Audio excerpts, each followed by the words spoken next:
This is the Ielts listening test. You will hear a number of different recordings and you will have to answer questions on what you hear.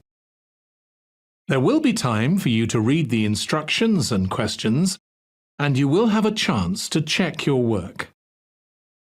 All the recordings will be played once only.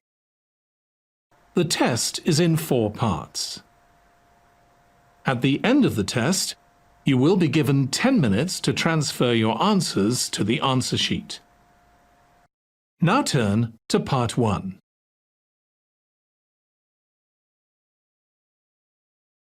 Part 1. You will hear a woman asking for information about party venues. First, you'll have some time to look at questions 1 to 4.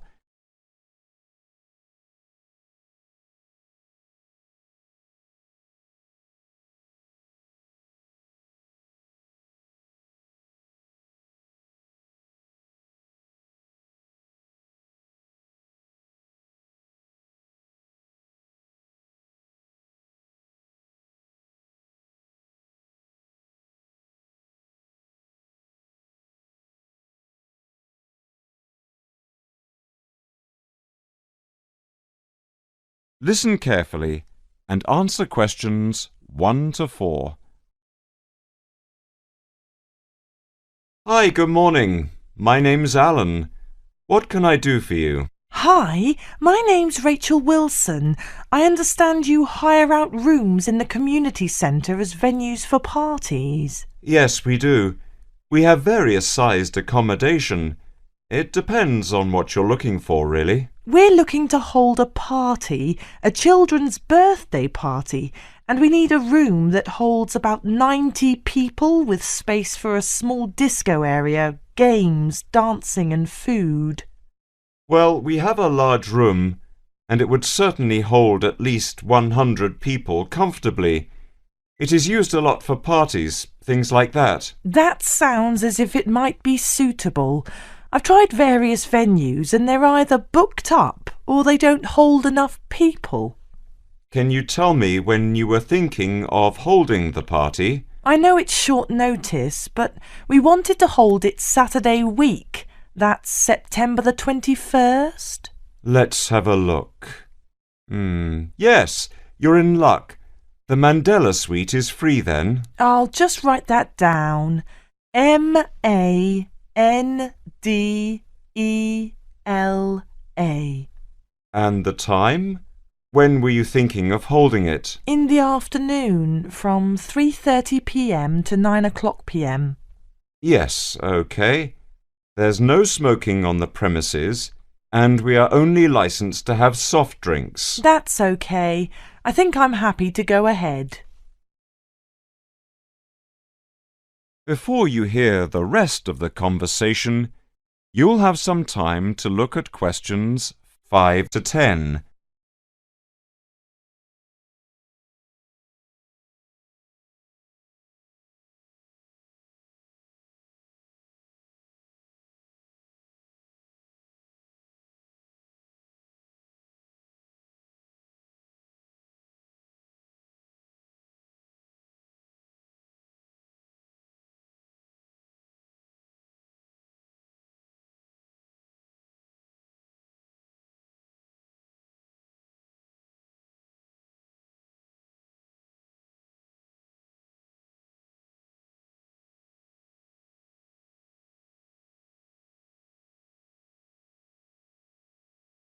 Now listen and answer questions 5 to 10. Can you just give your postcode? It's PA5 7GJ. Fine. And the flat and street number? It's flat number 40 and the street number is 38 Beaches Street. OK, so that's flat 40, 38 Beaches Street. Yes, that's right. And a contact number? My landline is 223279 with the code, but I'll give you my mobile number, which is 07897 293381. OK. Can you tell me how much it will cost? It's quite reasonable, actually. It's £115 for the hire of the room, with tables and armchairs. But if you want to hire disco equipment, we've got a basic system with speakers and other equipment for £25. But there is no technician around in case anything goes wrong, and of course, it's optional. That would save us carting something from home, but maybe we should have a spare sound system just in case. We have never had any problem with the system, but you might not want to take any chances. What about catering? Well, we had thought of getting everyone to bring something. We have someone who can do catering for £9 a head, including the cake if required. That's handy, but it's a lot as we have a fairly tight budget. So, you want to go ahead with the booking? Yes, certainly. OK. I need to take a deposit of £30.50, which is refundable. The balance needs to be paid 2 days before the event at the latest. Fine. You can cancel up to 2 days before, but after that you lose the deposit. We don't intend to cancel, but is there any insurance we can take out? Yes, there is a form here somewhere. How much? Let me see, it's only £9 for the 24-hour period, and that covers you for cancellation, damage and injury. Well, at least we'd better have a look at it. How would you like to pay the deposit? Cash. I'll give you a receipt. There you are. 10, 20 and 30. £30, Rachel Wilson. Thank you very much. I'm really glad I found somewhere. We have been trying to book a place for the past 2 weeks. So thank you again and bye for now.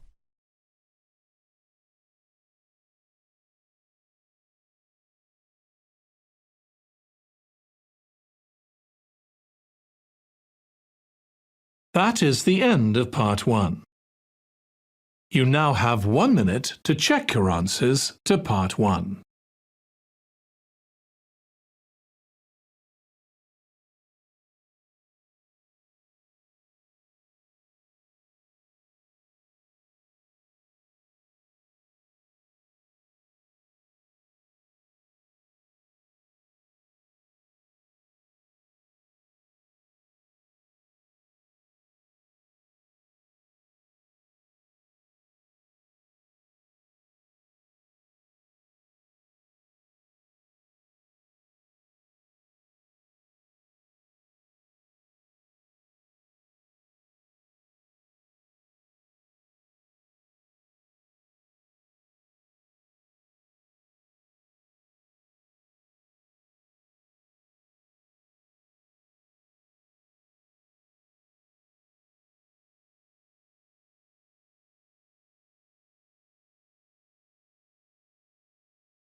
Part 2.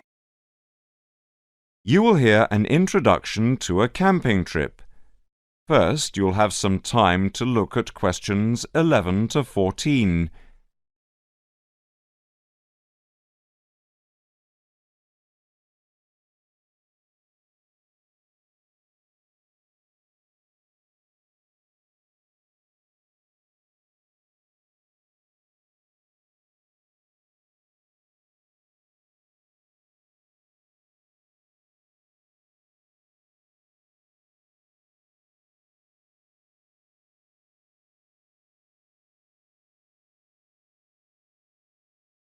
Now listen to the talk and answer questions 11 to 14.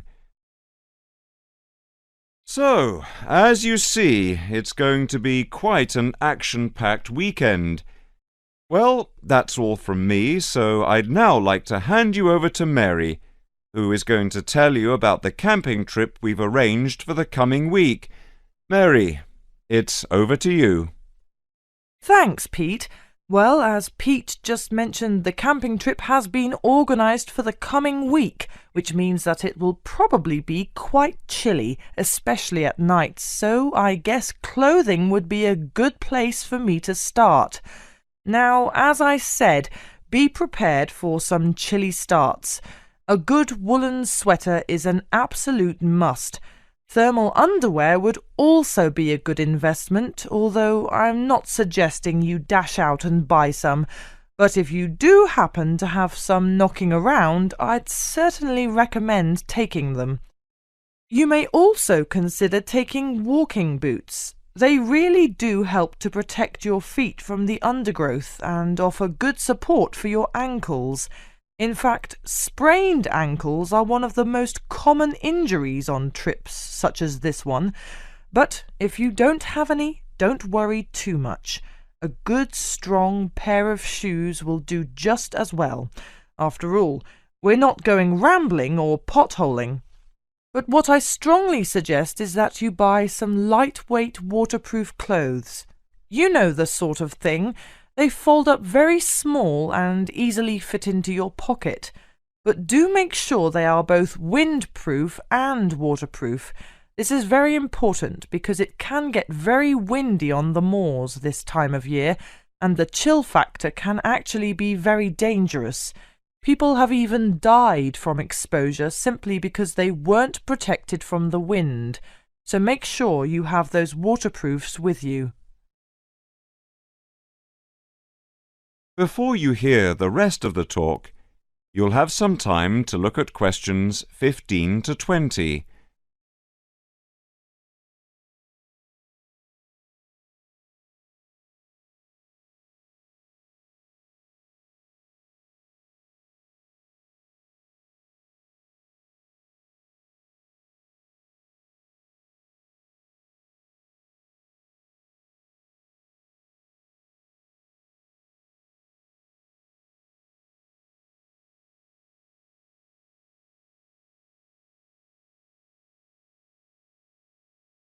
Now listen and answer questions 15 to 20. Now for equipment. A torch would be handy, especially if you need to use the bathroom in the middle of the night. A small pocket-sized torch is ideal. You don't need anything that's too big. A pocket knife is always handy too, especially a multi-purpose knife. A Swiss Army knife is ideal. Now, this may sound strange, but take some plastic bags along too. They're ideal for putting over your shoes if the ground is wet, and they really do keep your feet warm and dry. That's about it for equipment. Oh, by the way, I forgot to mention, all the camping equipment will be provided, so you don't need to bring your own. In fact, the tents will be erected by the time we get there, so you won't have much work to do, which I'm sure will come as a welcome relief. We'll be camping on the edge of the forest, so with some luck we should see some wildlife. Deer, buck, badgers and hedgehogs are very active this time of year, so it's certainly worth taking your camera along. But I must insist that the animals' needs come first.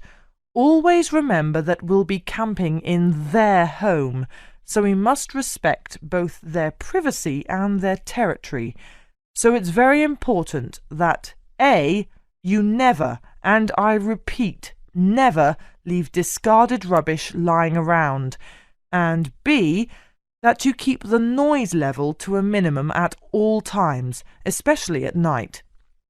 I know that some of you are concerned about insects. After all, camping does seem to have an image of creepy crawlies, but let me reassure you now that insects are never disturbing. In fact, and this may come as a bit of a surprise, they are generally very shy creatures and prefer to keep well out of people's way. Anyway, we're running short of time, so I'll wrap up now. But what I'd like to say before we go and have lunch is that one of the greatest rewards of camping is to simply appreciate nature. To get away from the overcrowded cities and just enjoy the natural sights, sounds and smells of the countryside. OK, so we can go for lunch now, but if there are any questions you'd like to ask, I'll be available all day. Just come along to my office.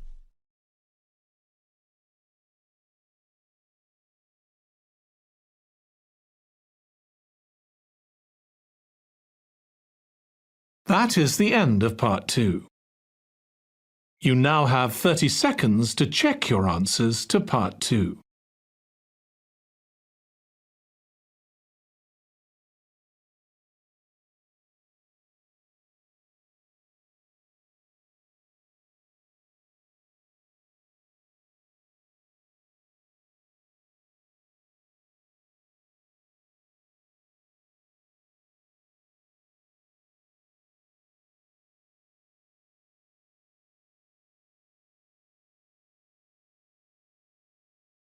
Part 3.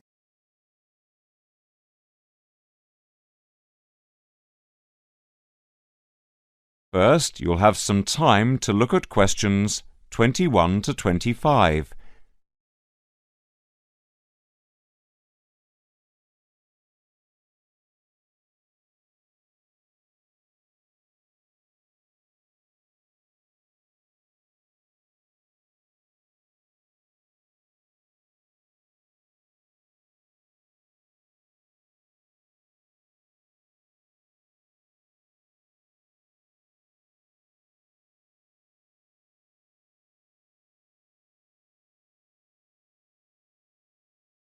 Now listen carefully and answer questions 21 to 25.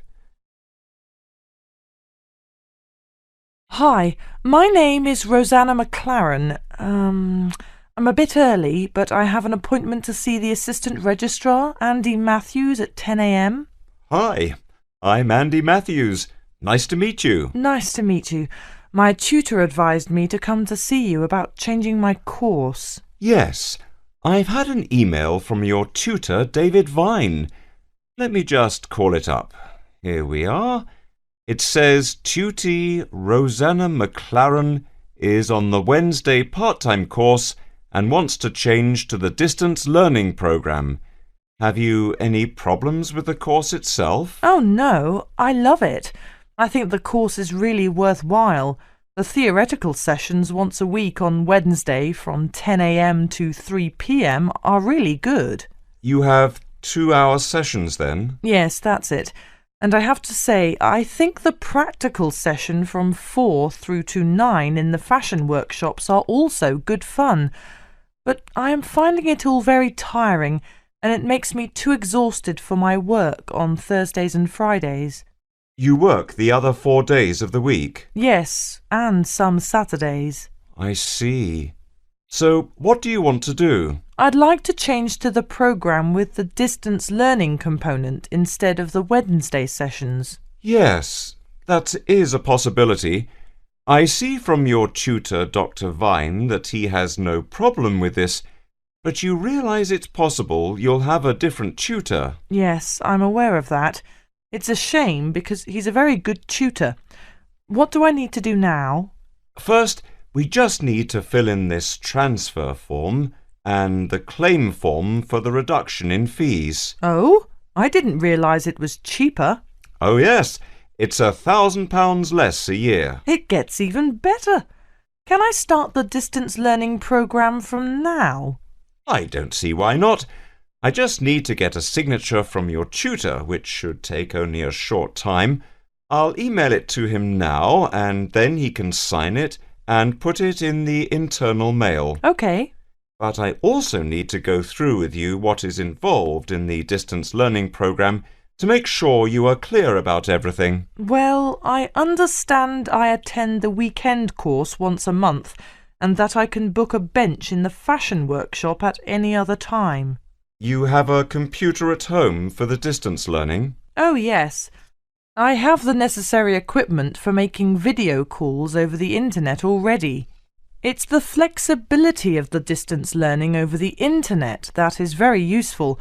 What makes it even more interesting is that I don't have to spend a lot of time travelling to and from the university on the Wednesday. I can adapt it to my own routine, as I will be able to do the theory over the internet from home when I want. The same is true of booking a tutorial online using Skype. Yes, it is amazing, isn't it? It's in its infancy, but it's been up and running for a year now, and it's going rather well. Could I just ask if it's possible to have a face-to-face tutorial at any time as well? There is no reason why you shouldn't be able to. Before you hear the rest of the conversation, you'll have some time to look at questions 26 to 30.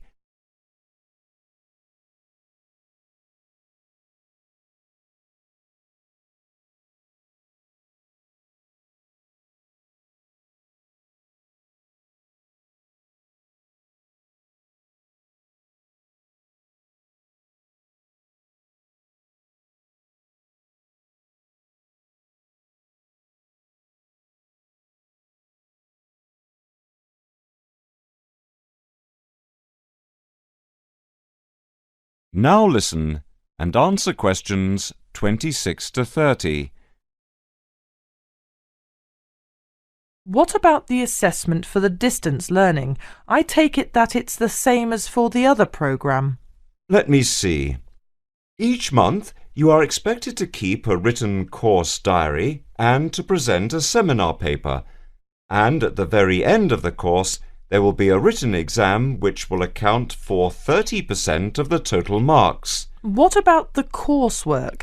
How much does it account for?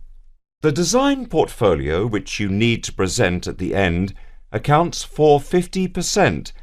I would point out just one thing, and that is that on the distance learning program, some tutors like to see the design portfolio twice each term to make sure you are on the right track. But of course you can take it in at any time to show your tutor, and as part of the assessment for the portfolio, you have to present at least one fashion item at a fashion show at the end of the course. Is there anything else? No, that's it. Thank you for all your help. No problem. Hope it all works out well for you now.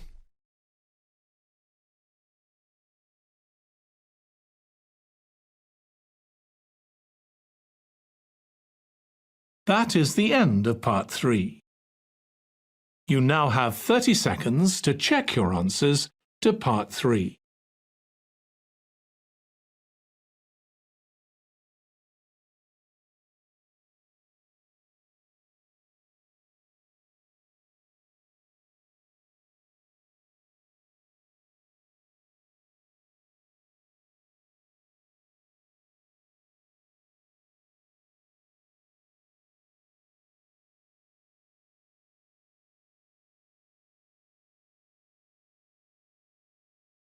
Part 4.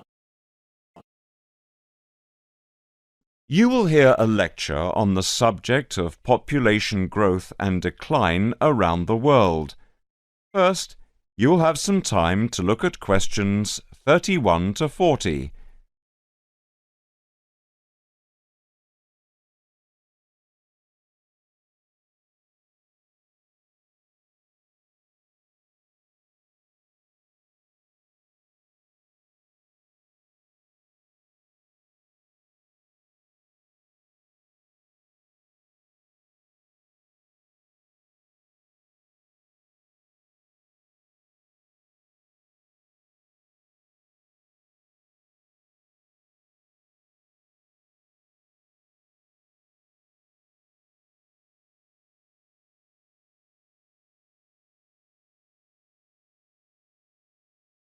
Now listen carefully and answer questions 31 to 40.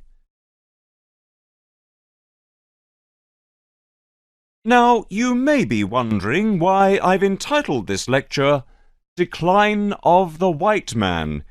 Well, my lecture today is concerned with the population growth and decline around the world, as well as migratory movements of people. But first of all, it's important for us to cast our minds back several hundred years to the time of the great explorers and the founding of America. When Columbus discovered America in the 15th century, it sparked off the imagination of many people.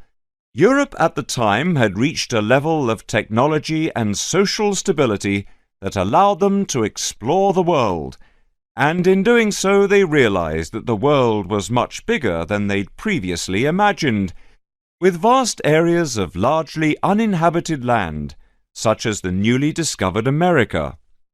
Moreover, overcrowding in European countries, together with a desire for economic expansion, led many people to look to the newly discovered lands. However, not only was America sparsely inhabited, it was rich in natural resources, such as iron ore, coal, and tin. In other words, it meant that the people of Europe could increase their already significant wealth, and in doing so, increase their domination over the world. So it was that many thousands of people migrated to the new land. Over time, of course, America rose to become an economically very powerful nation, a superpower in fact, and as a superpower, they now dominate world trade. But let us come back to modern-day Europe for a moment. What we see happening today is a rise in the number of educated people who are keen on developing well-paid careers, and whilst this in itself is not a problem, young people are marrying much later in life and having fewer, if any, children. This is leading to a decline in birth rates. So what many Western countries, not just Europe, are suffering from is an aging population. By an aging population, I mean that there are too many old people who don't work and therefore don't contribute to the economy. In contrast, there are far too few young people to work and create wealth for the country. Now, over the past several months, I've been involved in some research with a number of colleagues of mine from different universities around the world. As part of our research, we've been involved in conducting a demographic survey when we attempted to track and catalogue the movement of the world's population. Now, if you take a look at this chart I've prepared, if I can just get the machine working. Yes, there we are. Okay, now by looking at this chart, you can clearly see that in many countries there are fewer young people than there are old people. This means that the economic burden of caring for the elderly is placed on the shoulders of a few young working people, not just governments. In the past, of course, fewer old people would have been cared for by a far greater number of young people. Today, the situation has reversed, putting a huge financial strain on young people. Now, let's turn our attention to Asia. In Asia, there are countries such as India and China that have a vast population. This means that labour is very cheap. So, two things are happening. One is that more and more companies are outsourcing work to Asia. In other words, they manufacture their goods in Asian countries where wages are low and sell them in Western countries for inflated amounts. This is good for Asian countries, of course, because it means they can develop their economies.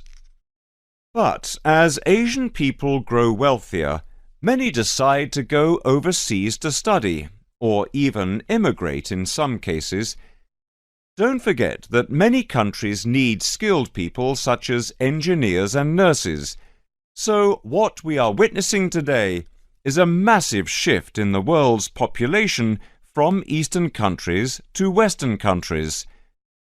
Now, if you take a look at this second chart I've prepared, you'll see that in 1999 alone, over 250,000 people moved from Asia to Western countries such as Canada, Australia, New Zealand, and, of course, here in Britain. And over 80% of migrants were university students. But if we look back to the beginning of the 1990s, we can see a gradual rise in the number of migrants, from somewhere in the region of 45,000 in 1990 through to 136,000 in 1995 and 200,000 12 months later.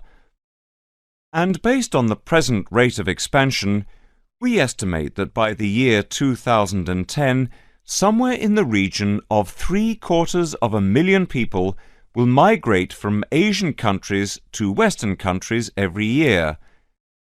Asians, though, are generally far more family-oriented than Western people are. Obviously, this is merely a cultural difference. But what it does mean is that they are more likely to have more children and at a younger age. So what this means is that as the white population decreases, the Asian population increases. Therefore, by the end of the century, it may well be an Asian country that has the economic power. However, do not be misled into thinking that this is a modern-day phenomenon. It's not. It's simply the natural ebb and flow of populations.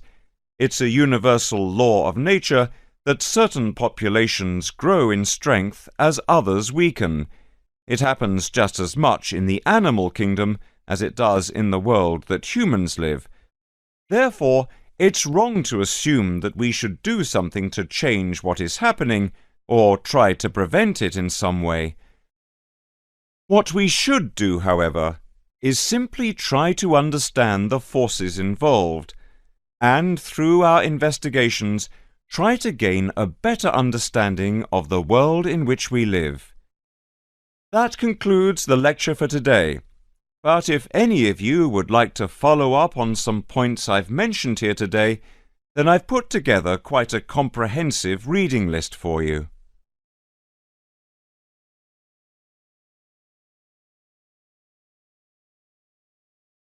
That is the end of Part 4. You now have 1 minute to check your answers to Part 4. That is the end of the listening test.